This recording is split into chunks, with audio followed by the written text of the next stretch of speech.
It began like any ordinary evening, with the quiet hum of life at home. My brother had just called, his voice heavy with frustration and exhaustion. He was going through a rough patch, losing his job, dealing with mounting bills, and needing someone to lean on. I thought it was natural to reach out to my wife for support. After all, marriage meant sharing burdens, facing life together. But her response cut deeper than I could have imagined. "Your family's issues aren't my burden," she said, her tone cold and sharp. The words hit me like ice water, leaving me stunned. For a moment, I couldn't breathe, couldn't form a proper response. My instincts screamed at me to argue, to defend my brother, to fight for the bond we all shared. But then I looked at her, really looked, and realized something painful yet undeniable. She was right.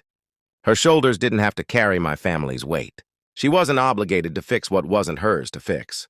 "You're completely right," I replied quietly, though my voice betrayed the ache in my chest. The silence that followed was heavier than any argument. I went to my brother later that night, offering what comfort I could, realizing that while my wife's words stung, they were a reminder of boundaries, of responsibility, and of the life I had to navigate between my love for my family and the life I had chosen with her. Days passed, tense and uneasy. I noticed her growing distance, the subtle glances, the phone calls she tried to hide. And then one evening, everything came crashing down. Her sister came over for dinner, casual and warm at first, laughing like nothing had ever been wrong.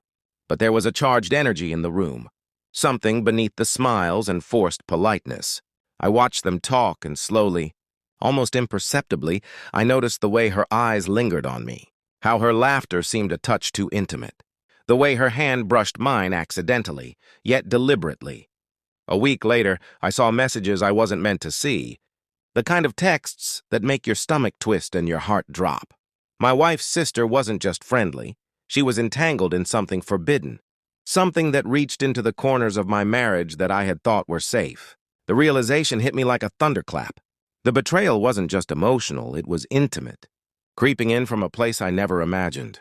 When I confronted her, I expected denial, anger, excuses. Instead, she lowered her gaze, trembling slightly, and admitted the truth. I didn't mean for it to happen. It just did," she whispered. The confession, though quiet, roared in my mind. I felt the walls of my world shatter, the trust I had built with her crumbling into dust. My heart ached, not only from betrayal but from the years of love and commitment I thought were unbreakable. I left the house that night, walking the streets with nothing but the cold wind and my thoughts.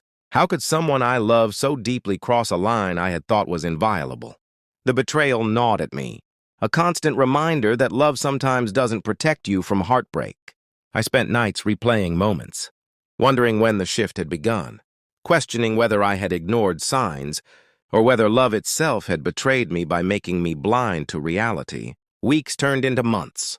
We didn't speak much, and when we did, it was filled with tension, half-truths, and silence.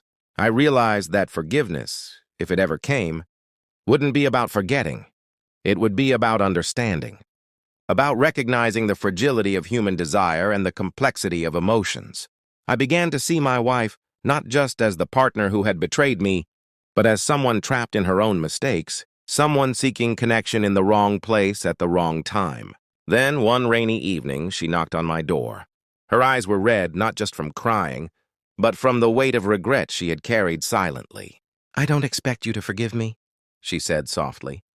I needed you to know the truth, and I can't keep hiding it from you anymore." I let her in silently. We sat in the dim light of the living room, the rain tapping against the windows like a quiet witness. I didn't know if we could ever reclaim what we had, but I realized that pain had a strange duality.